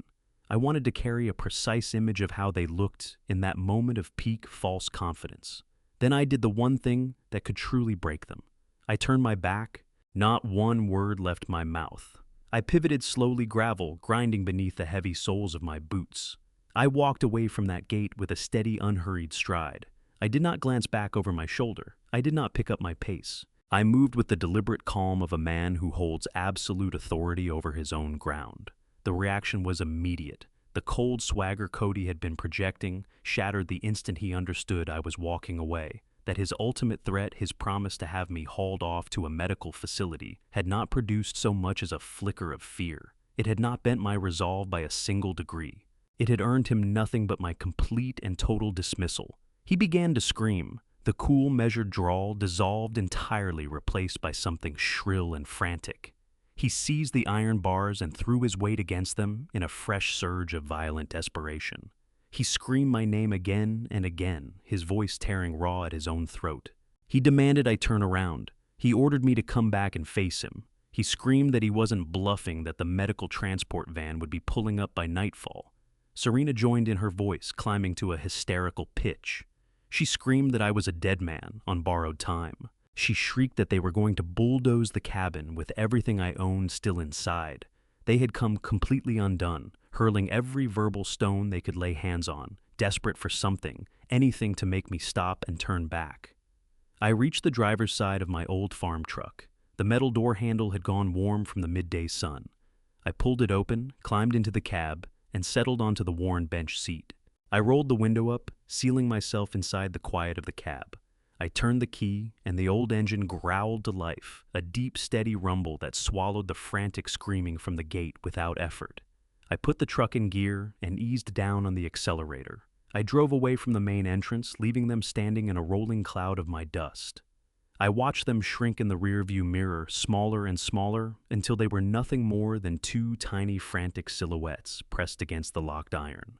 The drive back up to the main cabin felt nothing like the drive down. The air inside the cab had weight to it, thick with purpose.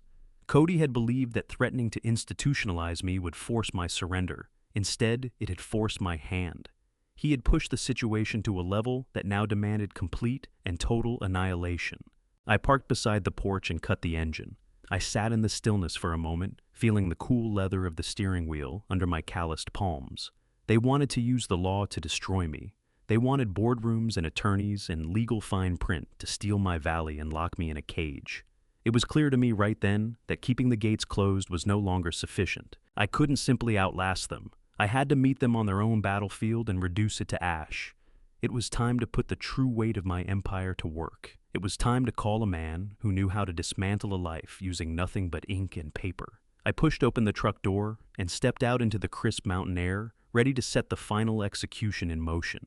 The wooden floorboards of the porch groaned beneath my boots as I made my way to the front door. A sharp mountain wind was cutting hard across the valley, but the moment I stepped inside the cabin, the heavy silence of the house closed around me like a thick protective shell. The air indoors was perfectly still.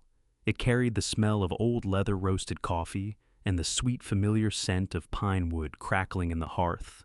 I shut the front door and locked it behind me, closing out the frantic and pathetic world my son was drowning in. I didn't bother with the overhead lights in the main hallway. I knew every inch of this home by feel. I walked straight past the kitchen where Carol and I once mapped out our futures over modest breakfasts and made my way to the small room at the very back of the house, my personal office. To anyone peering through the window, it looked exactly like the workspace of a worn-down, struggling farmer. A scuffed oak desk, a weathered leather chair with cracked armrests, wooden shelves packed with dusty agricultural manuals and yellowed farming magazines. The perfect disguise. The precise image Cody and his arrogant bride had always expected to find. But behind the heavy oak bookcase bolted solidly to the far wall lay the absolute and staggering truth of my life. I crossed to the bookcase and reached my calloused hand behind a row of heavy encyclopedias. I pressed a hidden metal latch concealed flush within the wood grain. The entire heavy shelf swung outward in one smooth, completely silent arc, revealing a massive solid steel vault sunk deep into the concrete foundation of the house. The cold gray face of that safe door felt solid and undeniable beneath my fingertips. I reached up and turned the brass dial of the combination lock with slow deliberation. The numbers I dialed were not a random sequence. They were the exact month and year that Carol and I had bought our very first barren acre of dirt. The heavy internal locking mechanism released with a deep, satisfying thud that rolled through the quiet room. I pulled the thick steel door wide open. Inside that vault, there were no sentimental family albums or worthless childhood keepsakes. It was packed with neat, perfectly organized rows of thick leather-bound folders and towering stacks of official state-stamped legal documents. I reached into the cold vault and lifted out a heavy black ledger, setting it carefully at the center of my desk. I clicked on the small iron reading lamp. Warm, golden light spread across the thick parchment pages, illuminating the vast empire I had constructed in complete and total secrecy. Cody had spent his entire adult life swallowing a massive and convenient lie. He believed that his mother and I were simple, uneducated country people who had barely managed to cling to a tiny, struggling homestead by sheer luck and stubbornness. He thought my scuffed boots, my calloused hands, and my outdated navy suits were conclusive proof of my financial failure. He was so thoroughly blinded by his desperate hunger for high society approval that he never once bothered to look past his own arrogant assumptions. He never thought to ask how the property taxes were paid. He never asked how the equipment was kept running. He simply assumed we were scraping by. If my son had ever taken the trouble to pay attention to the man who raised him, he would have stumbled onto a terrifying truth. Carol and I did not merely survive in this harsh valley. We quietly and methodically conquered it. When the commercial beef market collapsed hard in the 1980s and the neighboring family farms fell into tragic foreclosures, we did not panic.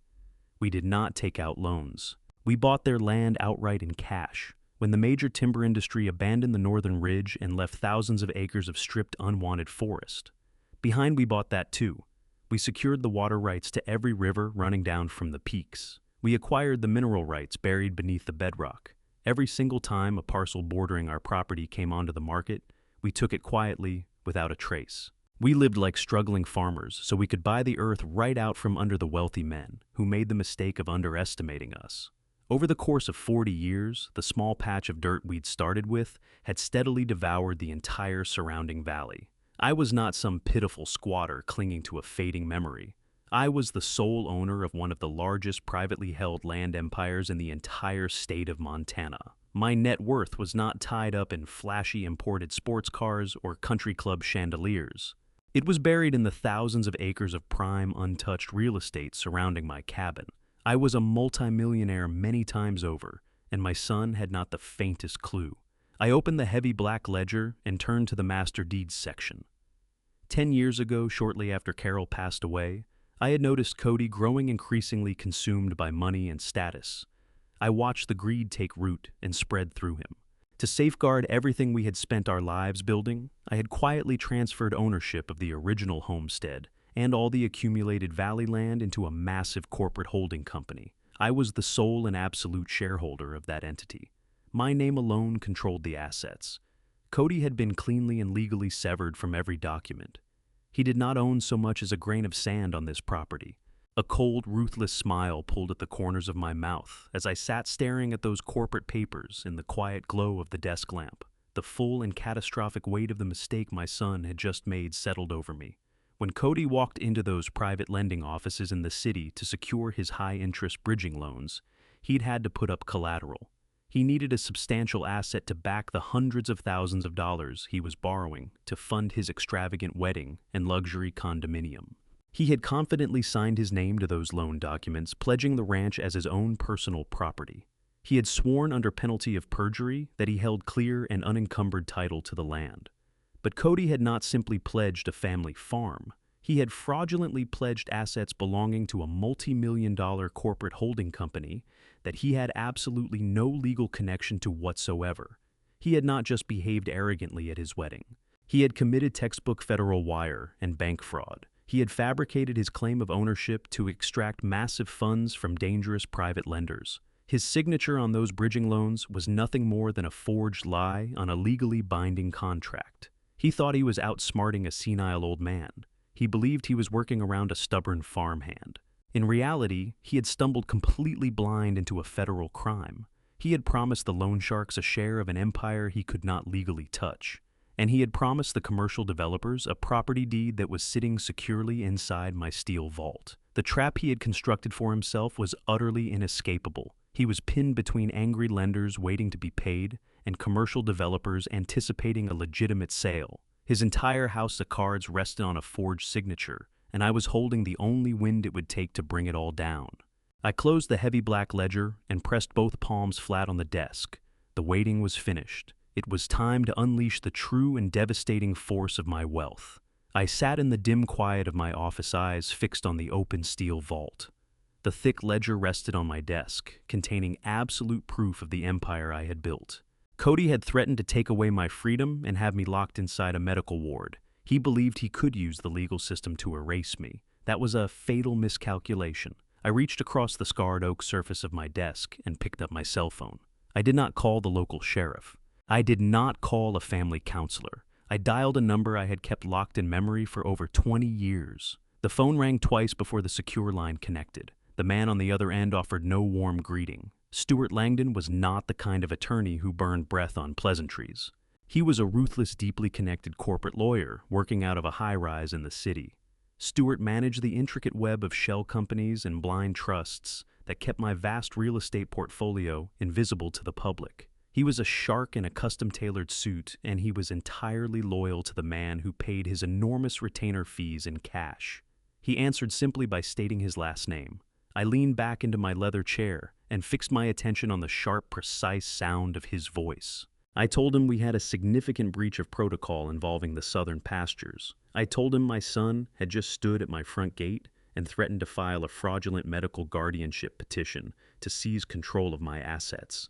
I laid out the full situation with cold mechanical precision. I walked him through the high-interest bridging loans Cody had secured from private lenders. I detailed how he had forged his claim of ownership over my corporate land to use it as collateral all to finance his lavish wedding and his downtown condominium. Stuart listened in complete silence. I could hear the faint rhythmic tap of his expensive pen against his mahogany desk. When I finished laying out Cody's desperate scheme, Stuart let out a low, dark chuckle. He told me my son was walking straight and blind into a federal penitentiary. Stuart said we could end this immediately. He offered to draft a sweeping cease and desist order and have it served to Cody within the hour. He offered to reach out to the district attorney and file charges for wire fraud and bank fraud before the day was out. He wanted to drop a legal anvil directly on Cody and crush him before he could ever file the medical petition. I told Stuart to stop. I told him we were not filing a single piece of protective paperwork. We were not sending any warning. I explained that if we served Cody with a cease and desist today, he would panic and look for an exit. He would scramble to renegotiate with the private lenders or find a way to shift blame onto his new bride. I did not want him running. I wanted him walking voluntarily into a trap so deep and so complete that he would never find his way out. I instructed Stuart to let Cody continue with his fraudulent plans. I told him to let the boy file whatever absurd medical petition he chose. I told him to let Cody believe he was winning. A man who thinks he holds the advantage is a one who stops scanning the ground for landmines. I wanted Cody to feel the full, intoxicating rush of his imagined victory right up until the precise moment his entire world came apart. I explained to Stuart that Cody intended to use a fraudulent medical guardianship to bypass my signature. He planned to persuade a judge that I was incapable of managing my own affairs so he could legally seize corporate authority. Stuart's voice dropped to something dangerously quiet. He told me that filing a false medical petition to capture corporate assets was a serious escalation. It pushed the situation from mere financial desperation into the territory of a well-organized criminal conspiracy. Stewart offered to send private medical examiners out to the ranch that same day to certify my mental fitness and preemptively block any court order Cody might try to pursue. I turned him down without a moment's hesitation. I told Stewart we were not playing defense. We were playing for total eradication. If we killed the medical petition now, Cody would simply regroup and find another angle of attack against my legacy. He would bleed me slowly for whatever time I had left. I needed him to commit fully to his fraudulent scheme. I needed him to cross so far over the legal line that no amount of backpedaling could save him. I wanted him standing in front of corporate executives handing over forged documents, absolutely certain he had already won. I steered the conversation to the most critical piece of the entire puzzle. I asked Stewart about Apex commercial developments. Cody had proudly let slip on the phone that he was scheduled to meet with their executive board this coming Friday. He planned to hand them my forged property deed in exchange for a massive commercial payout. He was convinced that sale would settle his crushing bridging loans and pull him back from the edge of ruin. Stewart pulled up his corporate files on his computer. He confirmed that Apex was aggressively pursuing the southern edge of our valley as the site for a luxury resort. He noted that their acquisitions department had been in active communication with Cody, operating under the belief that he was the legitimate heir to the estate. Stewart said he could reach their corporate counsel right now and kill the deal by presenting the authentic holding company records. I tightened my grip on the edge of the desk and told Stewart that killing the deal over the phone was far too merciful. I did not want this resolved through courteous emails traded between corporate lawyers. I wanted a public execution thorough and devastating. I reminded Stewart of the enormous financial leverage my holdings carried over the commercial real estate market across the state. I reminded him that my holding company owned the overwhelming majority of the water rights that Apex Commercial Developments would desperately need to build their resort. Without my water, their luxury golf course would be nothing but a parched bowl of cracked earth. I gave Stewart his final instructions. I directed him to contact the executive board of Apex Commercial Developments without delay. I told him to bring the full weight of my corporate leverage to bear and secure a closed-door meeting in their main boardroom this Friday. I told him to insist that their highest-ranking executives be in that room. He was to make clear that the true owner of the valley was finally prepared to sit down and discuss the future of the southern pastures. But there was one specific non-negotiable condition attached to this meeting. I told Stewart to make certain the Apex executives did not cancel their scheduled appointment with Cody. They were to let my son and his toxic bride walk into that corporate building with no idea that the board already knew the full truth. They were to let Cody carry his forged documents and his arrogant smile straight into the lion's den. Stewart absorbed the brutal brilliance of the strategy. He understood precisely what I was constructing. I was not merely protecting my land, I was building a perfect, inescapable stage for my son's complete destruction. Stewart gave me his word that the boardroom would be secured. He promised that the executives would be seated at the table, ready for the performance to begin. He assured me he would personally manage all the legal preparations to ensure Cody could not slip out from under the federal fraud charges once the trap was sprung. I thanked my attorney and ended the call. I set my cell phone down beside the heavy black ledger. The invisible mobilization was complete. My son and his cruel wife believed they were preparing to have me committed to a medical ward. They believed they were about to bulldoze my legacy and loot my fortune to pay off their vanity. They had absolutely no idea that I had just arranged for them to walk straight into a corporate slaughterhouse. I rose from my desk and switched off the small iron reading lamp. I walked out of my office, leaving the steel vault standing open in the dark. The paperwork was secure. The ambush was set. I went to the kitchen and poured myself a tall glass of cold water. I drank it slowly, feeling the calm, steady rhythm of my own pulse. I had 3 days to wait. 3 days of complete silence while Cody marched forward with full confidence toward his own funeral. I stood at the kitchen window, looking out at the dark silhouette of the mountains. I had built my empire in the shadows, and on Friday morning, I was finally going to let my son see exactly what lived in the dark. The Apex Commercial Developments building was a towering monument to modern corporate appetite. It was a spear of reflective black glass driving itself into the clear Montana sky. I sat in absolute silence at the far end of their vast executive boardroom. The chair beneath me was upholstered in soft, imported leather. The long table stretching away from me had been cut from a single slab of polished mahogany. I kept my hands folded on the smooth surface. My scuffed leather boots sat flat on the thick designer carpet. The entire front wall of the boardroom was floor-to-ceiling glass, giving me a clean and unobstructed view of the sleek executive reception area just beyond the double doors.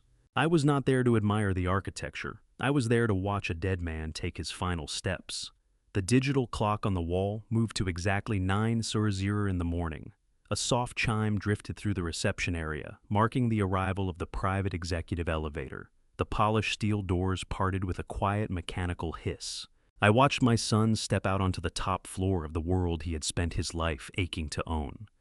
Cody was wearing a brand new charcoal gray suit that probably cost more than a reliable used tractor. His hair was slicked back and sculpted into place. He carried his head high, moving with an exaggerated and theatrical swagger. He projected the pure arrogance of a man who believes he is about to collect on a winning ticket. He carried a sleek black leather briefcase tucked under his left arm. I knew exactly what was inside it: the forged property deed and the fraudulent transfer documents he intended to use to steal my valley.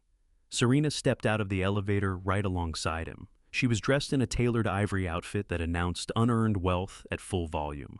She gripped a designer handbag that cost more than a normal family's monthly grocery bill. She swept her eyes across the expansive luxury of the executive reception area with a smug, deeply satisfied expression. She was practically radiating a toxic, triumphant energy. In her mind, the war had already been won. She genuinely believed they had crushed the pathetic and senile old rancher who had dared to embarrass her at her own wedding. She was convinced they had sealed me away in a cage built from my own irrelevance. She thought they were mere minutes from securing a massive commercial payout that would wipe out their suffocating debt and plant her firmly at the top of the social order. They had not come alone. Trailing just behind them was a nervous-looking man in an ill-fitting brown suit. He was clutching a thick stack of appraisal documents and visibly perspiring under the bright, recessed lighting of the lobby. I knew exactly who this man was. Stewart had briefed me on him earlier in the week. His name was Kirby, a crooked real estate appraiser with a well-established reputation for inflating land values and ignoring highly questionable paperwork. Cody had brought him along to push the fraudulent sale through the corporate bureaucracy at speed. Cody figured that having his own corrupt appraiser on hand would ensure the commercial developers swallowed the forged documents without raising any inconvenient questions. He believed he was running a masterful game of corporate chess. I sat in the quiet shadows of the boardroom and simply watched their miserable procession. I observed them approach the main reception desk, where a young woman with a composed and professional manner was already expecting them. Stewart had provided her with very specific instructions regarding their arrival. I watched Cody lean against the marble counter. I could not make out his exact words through the thick soundproof glass, but his body language said everything. He was crowding forward into the receptionist's space, performing dominance. He tapped his expensive watch and gestured broadly toward the boardroom doors. He was undoubtedly announcing himself as the wealthy landowner who had arrived to finalize the Southern Pasture acquisition. He was playing the part of the indispensable corporate partner, expecting the executive board to snap to attention. Serena stood at his side, studying her perfectly manicured nails. She looked bored and entirely unimpressed by the receptionist. She gave off an aura of absolute entitlement. She glanced around the luxurious lobby from time to time, quietly laying claim to all the wealth surrounding her. She believed this building and these executives belonged to her world. She believed she had married a man with the ruthless instincts to actually win in business. She had absolutely no idea that the man beside her was nothing more than a desperate bankrupt fraud, currently sweating through his expensive undershirt because his private loan sharks were circling his luxury condominium. The bridging loans Cody had taken out to fund their ridiculous wedding were due in less than 48 hours. The crushing pressure of that financial avalanche was the invisible force behind all his aggressive posturing. He was playing tough because he was absolutely terrified. He needed the executives inside this building to sign a check for millions of dollars before the weekend arrived. If those funds didn't materialize, the private lenders would execute their liens, repossess his cars, freeze his accounts, and put him out on the pavement with nothing but the suit on his back. He was a cornered animal wearing the mask of a king. The crooked appraiser Kirby shifted from foot to foot, his eyes drifting toward the elevator bank, as though he were calculating the fastest way out. He knew the documents inside Cody's briefcase were fraudulent. He knew he was a willing participant in a massive criminal conspiracy. But Cody had likely promised him a generous cut of the commercial payout to purchase his corrupt cooperation. Kirby wiped his damp forehead with a crumpled handkerchief. He was a small and cowardly man, stepping into a federal trap he could never possibly walk out of. I remained perfectly still in my leather chair, at the head of the massive mahogany table. The boardroom was dark, save for a single pool of warm light falling across the center of the table. Stuart Langdon sat in the chair immediately to my right, working through a thick file of legal documents with the cold mechanical precision of a seasoned predator. To my left sat three of the highest-ranking executives of Apex Commercial Developments, dressed in dark conservative suits. They were completely silent. They already knew the full truth. Stuart had briefed them entirely on Cody's fraudulent scheme. They understood that the man currently demanding attention at the reception desk was a criminal attempting to sell them stolen land. They were simply waiting on my signal to open the doors and let the slaughter begin. I watched Cody drag a hand through his slicked-back hair. He turned to Serena and flashed a wide, certain smile. He probably told her the money was as good as in the bank. He probably told her the old man was out rotting on the ranch, completely powerless to interfere with their brilliant plan. They genuinely believed they had outsmarted me. They took my refusal to answer their frantic phone calls over the past few days as confirmation that I had given up. They read my silence as the silence of a beaten and senile farmer who had finally accepted his wretched fate. They had no idea my silence was the silence of a hunter watching the trap draw shut. I had allowed them to drive all the way downtown. I had allowed them to stroll into the lobby of a major corporation. I had allowed them to carry forged documents into a room full of federal witnesses. I had let them climb to the very peak of their arrogant illusion so that the fall would shatter them completely. The receptionist gave Cody a polite nod, lifted her sleek desk phone, and pressed a single button. The red light on the conference phone at the center of our mahogany table blinked to life. Stuart reached out and pressed the speaker. Her voice drifted softly through the quiet boardroom. She announced that Mr. Cody Caldwell had arrived for his scheduled meeting regarding the Southern Pastures acquisition. Stuart looked at me and waited for my instruction. I looked through the soundproof glass. Cody was staring straight at the boardroom doors. He was standing tall, practically vibrating with greedy anticipation. He was ready to walk in and calm his stolen empire. He was ready to put his name on paper and leave a wealthy man. A deep, settling calm moved through my entire body. I had spent 50 years building my legacy through honesty and blood, and I was not about to let a parasite tear it apart for the sake of vanity. I gave Stuart a slow, deliberate nod. The illusion of grandeur was officially finished. It was time to introduce my son to the absolute devastation of reality. The heavy oak doors of the boardroom swung open. Cody and Serena marched inside, with their heads up, fully expecting to own the room. I remained completely still in my leather chair at the absolute head of the table. The lighting was dramatic, throwing long, imposing shadows across the polished mahogany. Stuart Langdon sat quietly to my right, working through his stack of legal documents. The three Apex executives sat to my left, their faces giving away nothing. They knew exactly what was coming. Cody moved confidently toward the center of the room, paying no attention to the people already seated at the table. He was too absorbed in his own performance to register the details of the environment. He assumed he was the most important person in the room. He walked up to the edge of the mahogany table and dropped his sleek black leather briefcase onto the polished surface. The sound rang sharply through the silent room. Serena stood right beside him, arms folded, radiating an aura of supreme and unearned entitlement. Kirby, the crooked appraiser, hovered near the doorway, clutching his fraudulent paperwork like a shield. Cody began to speak, his voice loud and artificially smooth. He addressed the room as though he were a conquering king holding court. He announced that he had brought the original deed and the finalized transfer documents for the Southern Pastures. He declared that he was prepared to sign immediately and collect the commercial payout. He spoke with the reckless confidence of a desperate man who believes his salvation is already secured. He did not look at the faces of the men sitting across from him. He looked only at the empty space where he expected the millions of dollars to materialize. I let his arrogant monologue fill the room. I let him build the absolute peak of his illusion. I watched the frantic energy radiating off every inch of his posture. I knew the crushing bridging loans were clawing at his throat. I knew he was hours from total financial ruin. He needed this deal to survive. He was standing on a trapdoor that was fully primed and ready to open beneath him. When Cody finally stopped talking, The silence in the boardroom was absolute and deafening. The three Apex executives offered no warm greeting. They made no move toward his documents. They simply watched him with cold, calculating eyes. The complete absence of any response sent a visible shockwave through his manufactured confidence. He shifted his weight.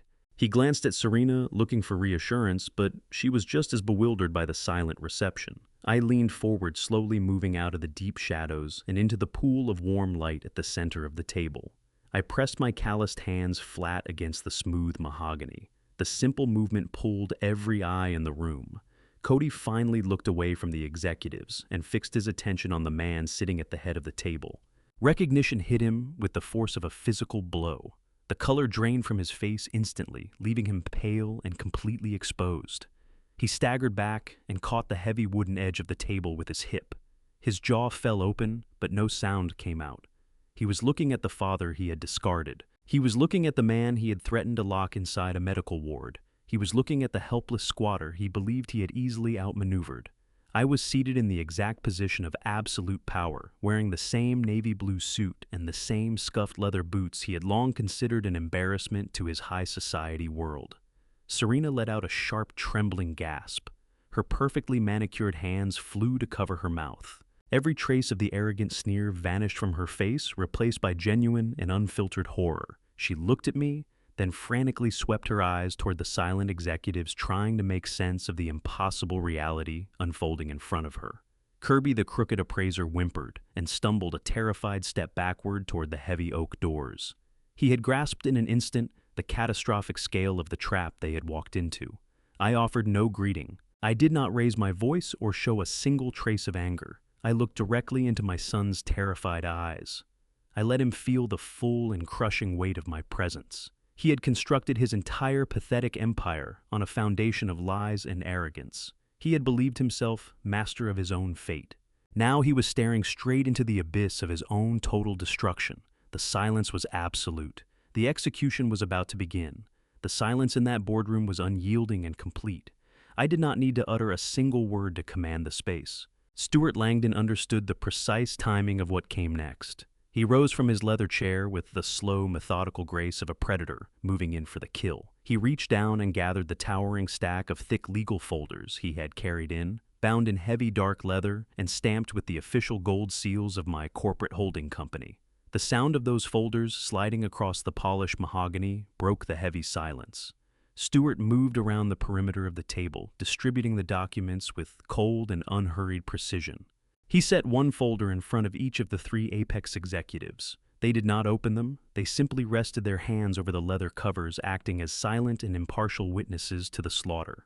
Stuart continued his measured walk toward the end of the table, where my son was standing. Cody was practically trembling. Every last trace of artificial confidence had drained out of him, leaving behind nothing but raw, unfiltered terror. He watched the ruthless attorney close the distance with wide, panicked eyes. Stuart stopped directly in front of him.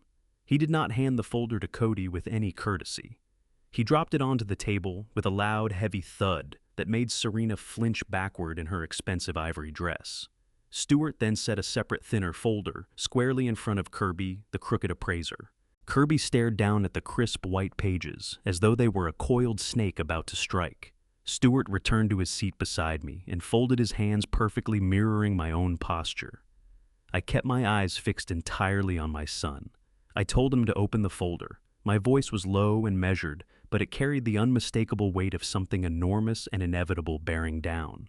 Cody hesitated. His soft, manicured hands were trembling so badly he could barely grip the edge of the leather cover. He peeled it open slowly. His eyes moved in short, desperate bursts across the pages, dense columns of corporate structures and legal ownership transfers. He was hunting for a loophole, a flaw, anything that might halt the collapse of his reality. There were no flaws in Stuart Langdon's paperwork. Every line was airtight and completely irreversible. I let him work through the first few pages before I began to dismantle his life. I told him to study the corporate hierarchy laid out in Section 4 of the document. I told him to look at the holding company that owned the vast valley where he had grown up. I told him to follow the ownership of that holding company straight up to the corporate umbrella of Apex Commercial Developments. Cody stopped reading. The blood left his face entirely, turning his complexion the color of ash. His lips parted as he struggled to draw air into his tightening chest. He raised his eyes to mine with an expression of absolute devastation. The arrogant groom who had thrown me out of his wedding reception was gone forever. I dismantled his situation with surgical precision.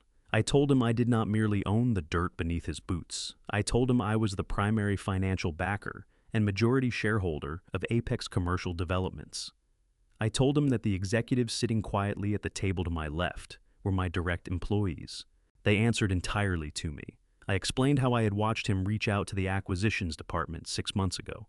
I told him how I had personally instructed my corporate officers to entertain his pathetic delusion. I had ordered them to bring him to this building, to dangle a massive commercial payout in front of him, and to let him carry his fraudulent paperwork straight into the heart of my own company.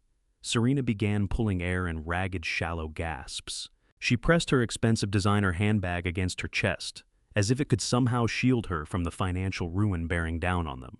She swept her eyes across the 3 silent executives, silently begging them to refute what I had just said.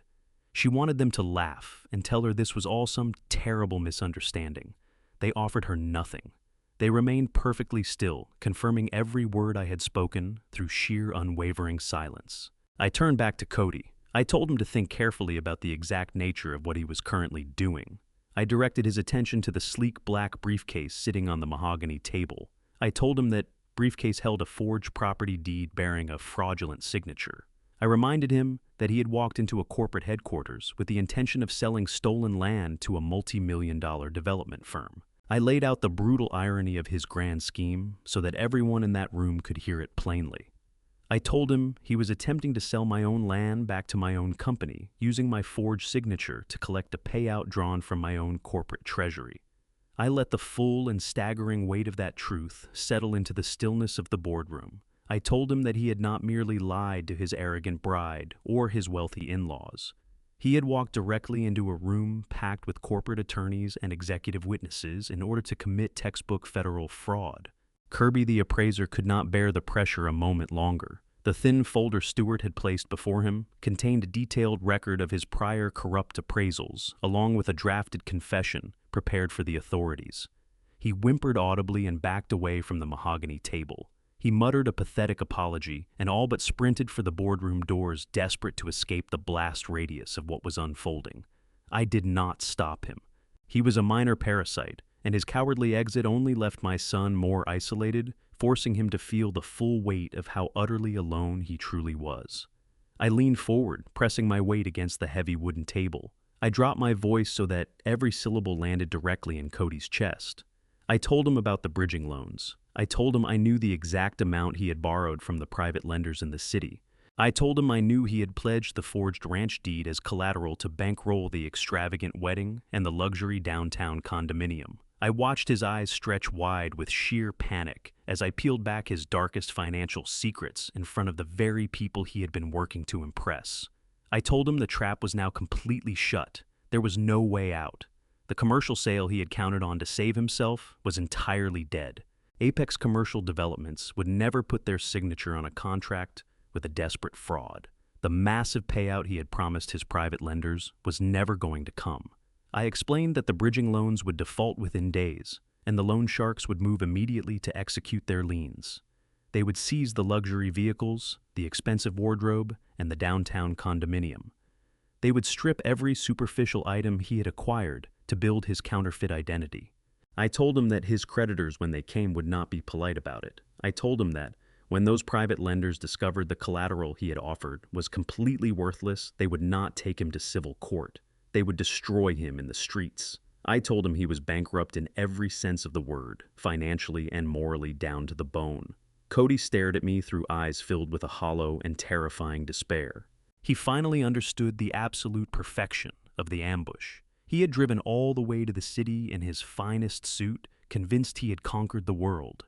He had believed he had shoved a senile old farmer aside and seized his rightful throne. Instead, he had stepped willingly into a meticulously prepared execution chamber.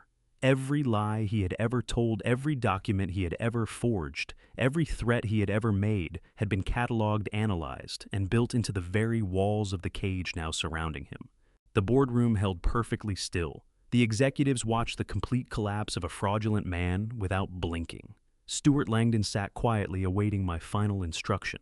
I looked at the son who had discarded me, the son who had threatened to strip away my freedom and have me warehoused in a sterile medical ward. He had absolutely nothing left. The paper trail of his ruin was spread across the polished mahogany, sealing his fate in cold, undeniable ink. I settled back into my leather chair and let the crushing silence consume him entirely. I looked at the broken man standing at the far edge of the table. Stuart did not wait for a command. He reached across the polished wood and pressed a thick manila envelope into Cody's trembling hands. The envelope held no commercial contract and no corporate payout. It contained a meticulously assembled record of every fraudulent document Cody had ever signed. It held copies of the bridging loans he had secured under false pretenses. It held the forged signatures he had used to leverage a valley he had never owned. I told him to open it and look at his own destruction. I wanted him to see with his own eyes the precise legal trap he had walked into. Cody could barely hold the paper. His fingers shook so badly the crisp white sheets rattled against each other in the quiet room. He stared down at the evidence of his own federal crimes, and a soft, broken whimper escaped his throat. I kept my voice low and entirely without emotion. I told him that my holding company had already assembled the evidence necessary for a full federal indictment. I explained that the executives at the table were prepared to hand that envelope directly to the district attorney the moment I gave the order. I told him that forging a signature on a multi-million-dollar real estate loan carries a mandatory prison sentence. I let the reality of a federal penitentiary settle into his mind like concrete setting. I told him that I was going to offer him exactly one microscopic shred of mercy, and it was the very last thing he would ever receive from me. I laid out the terms plainly. I would hold back the criminal charges and keep the federal prosecutors off his doorstep, under one absolute non-negotiable condition. He was to walk out of that building and never reach out to me again. He was to never dial my number. He was to never turn down my county road. He was to never utter my name or try to claim so much as a single blade of grass from my valley for the remainder of his natural life. If he ever violated that condition, I promised him that Stuart Langdon would personally hand the fraud documentation to a federal judge, and Cody would spend the prime years of his life locked inside a concrete cell. The sheer weight of that ultimatum crushed whatever arrogant defiance he still had in him. But the criminal charges were only half of what was coming.